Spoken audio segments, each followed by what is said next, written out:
Hello दोस्तों, आज हम पढ़ेंगे क्लास 10th का चैप्टर सेकंड पॉलिनोमियल, जिसमें हमने इंट्रोडक्शन की वीडियो 2 अपलोड कर दी है। अब हम समझेंगे कि बहुपद के शून्य क्या होते हैं। यानी कोई भी बहुपद अगर द्विघात बहुपद है आपके 10th में और 9th में, द्विघात बहुपद ही मेनली पूरी एक्सरसाइज में दे रखा है, तो उसमें हमें क्या करना है, उसका शून्य निकालना है। तो कैसे निकालेंगे उसी के बारे में आज डिस्कस करेंगे इस वीडियो में।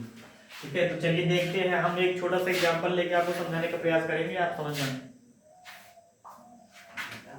मान लीजिए कि कोई एक बहुपद के शून्य के लिए कोई हमारा क्या है, px एक बहुपद है।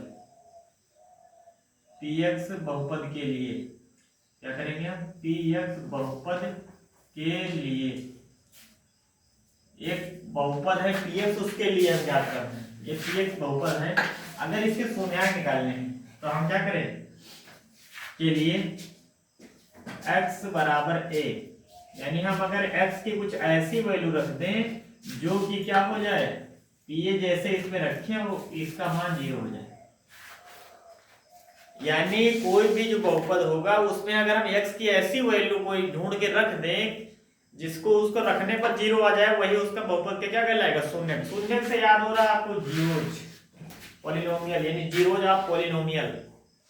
यानी x की ऐसी वैल्यू जिसमें x की हमने एक वैल्यू a रखी, जिसमें px में रखने पर उसका मान क्या होता है, 0 आ गया, तो क्या हो जाएगा, x बराबर a क्या कहलाएगा, बहुपद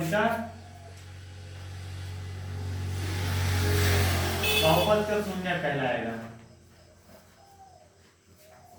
ठीक है, यानी एक px बहुपद के लिए हमने क्या किया है, x की एक ऐसी वैल्यू ढूंढ के, कोई वास्तविक वैल्यू होनी चाहिए, इमेजिनरी नहीं, तो हमने क्या किया, इसकी वैल्यू a रख दिया। और a अगर हम रख देंगे पूरे पॉलिनोमियल में तो क्या हो जाएगा, उसकी वैल्यू अगर 0 कर दे तो वही हमारा क्या कहलाएगा, उसका शून्य। तो यहाँ पे a क्या कहलाएगा, शून्य। अब ऐसे आपको कुछ क्लियर हुआ नहीं होगा, ये है कॉन्सेप्ट। अब हम उस पे एक एग्जांपल लेके आपको समझाने का प्रयास कर रहे हैं। देखना, जैसे मान लो उदाहरण के लिए एक हम सवाल ले रहे हैं, एक्स स्क्वायर प्लस का 4x और प्लस का 4, ये हमारा क्या होता है, द्विघात बहुपद इस रूप में होता है। अब हम x की एक कुछ ऐसी वैल्यू ढूंढना चाह रहे हैं जिससे हम उसमें रखें उसका मान 0 हो जाए।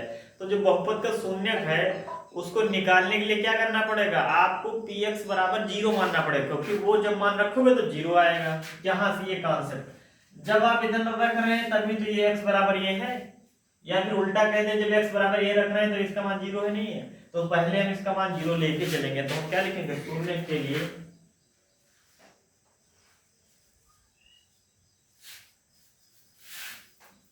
इसको मान लीजिए px बराबर है ये, शून्य के लिए। तो शून्य के लिए क्या करेंगे, हम px बराबर 0 मान लेंगे, क्योंकि जब हम x की वैल्यू रखेंगे तो वो ऑटोमेटिक 0 हो जाएगा, इसलिए पहले मान के चल रहे हैं।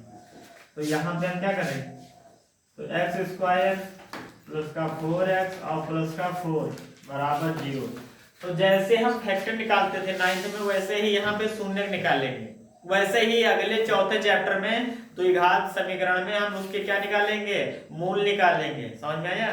तो हम क्या करेंगे, अब हमें देखना है ये यानी 4 के ऐसे फैक्टर करो जिसको क्या करें, गुणा करें तो 4 आए, ठीक है, और जोड़े तब भी क्या आना चाहिए, 4 आना चाहिए। तो 2 गुणे 2, तो x plus 2x plus 2x और प्लस का 4, ठीक है। तो यानी अब यहाँ पे हम देख रहे हैं कि यहाँ पे हमने क्या किया है, 4 का ऐसा फैक्टर किया जिसको जोड़ो तो 4 आए और गुणा करो तब भी 4 आए। तो हमने क्या कर दिया, 2x कर लिया। अब यहाँ पे जो कॉमन मिला है उसको ले लेंगे। यहाँ से कॉमन मिल रहा है x, यहाँ से मिल रहा है x प्लस 2, और यहाँ से दोनों से मिल रहा है क्या, 2 मिल रहा है। तो ये बचेगा हमारा क्या, x प्लस 2, और ये बराबर 0 चल रहा है, ठीक है। तो यहाँ से x प्लस 2 और x प्लस 2 क्या हो जाएगा, कॉमन हो जाएगा। यहाँ क्या हुआ, x प्लस 2 बराबर 0 ले लेंगे और x प्लस 2 बराबर भी 0 ले लेंगे, यानी कितना आ गया, x प्लस ये माइनस का 2 और x बराबर माइनस का 2, यानी इसके 2 शून्य का है। जितनी बहुपद का घात होगी, जितनी बहुपद की घात होगी, उतने ही उसके क्या आएंगे, उसके शून्य का आएंगे। तो यहाँ पे बहुपद की घात कितनी थी, 2, तो इसलिए इसके शून्य कितने आए, 2। यानी इस प्रकार से हम शून्य निकालते हैं, ठीक है। ऐसे ही बहुत सारे एग्जाम्पल लेके आपको हम समझा सकते हैं, लेकिन मेन कॉन्सेप्ट यही है कि जब हमारा px कोई बहुपद दे रखा होगा तो उसको क्या करेंगे हम उसके px बराबर 0 मान लेंगे, फिर उसके बराबर हम चलेंगे, फिर उसका फैक्टर करेंगे, अलग अलग उसके नियम निकालने के लिए। कोई श्रीधर आचार्य फार्मूला से निकाल लेगा, कोई फैक्टराइजेशन से निकाल लेगा, कोई गाउस फैक्टर से निकाल लेगा, यानी आपके अनुसार है कि आप कैसे उसको डील कर रहे हैं। यहाँ से हम ये जो शून्य निकाले वो हमारे क्या है, तो अगर बहुपद के शून्य है तो ये क्या हो जाएंगे, एक को हमने मान लिया अल्फा और एक को मान लिया बीटा, यानी अल्फा और बीटा मान लिया उसके शून्य है। ठीक है, तो ये हमारा अल्फा बराबर आ जाएगा, अल्फा बराबर -2 और बीटा बराबर कितना हो जाएगा, ये भी -2। कभी कभी क्या हो जाएगा, दोनों जो है शून्य सेम आएंगे, अलग आएंगे, सारे अलग अलग प्रॉपर्टी हो सकती है। तो ये हमारा क्या हो गया, आंसर हो गया। अब इसमें इनके बीच गुणांकों और शून्यकों के बीच के संबंध का कुछ फार्मूला है छोटा सा, उसको देखना। यानी अल्फा प्लस बीटा शून्यकों का योग बराबर होता है माइनस का b/a और उनका गुणनफल होता है हमारा c/a। ठीक है, तो ये फार्मूला आपको याद रखना पड़ेगा, जिससे आगे जो है सवाल कहेगा कि शून्य निकालो और उसके गुणांकों के बीच संबंध भी ज्ञात करो।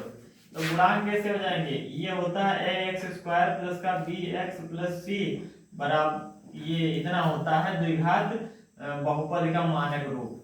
तो यहाँ पे जो a b c है वो सारे क्या है, हमारे गुणांक हैं। क्या है, गुणांक। या फिर ऐसे देखो, अगर हम मान लो ऊपर वाले सवाल को लिखते तो कैसा होता, 4x प्लस का c प्लस का 4, तो a बराबर कितना आ गया 1, b बराबर कितना है 4 और c बराबर भी है 4। तो यहाँ से अगर चाहे तो डायरेक्ट हम उसका क्या कर सकते हैं, वेरीफाई कर सकते हैं। तो इस प्रकार हम ये आपको पूरा हमारा उद्देश्य ये है कि आप ये समझिए कि शून्य निकलता कैसे। तो पहले हम x को 0 मान लेंगे, फिर उसका फैक्टर निकालेंगे, जो x की वैल्यू आएंगी तो वही उसके शून्य होंगे।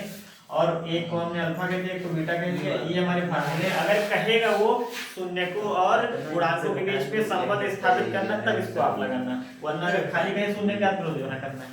ठीक है, फिर अगली वीडियो में हम क्या करेंगे, उसके बारे में भी चर्चा कर लेंगे कि अगर दोनों को संबंध स्थापित करना है तो कैसे करेंगे। आई होप आपको समझ में आया हो।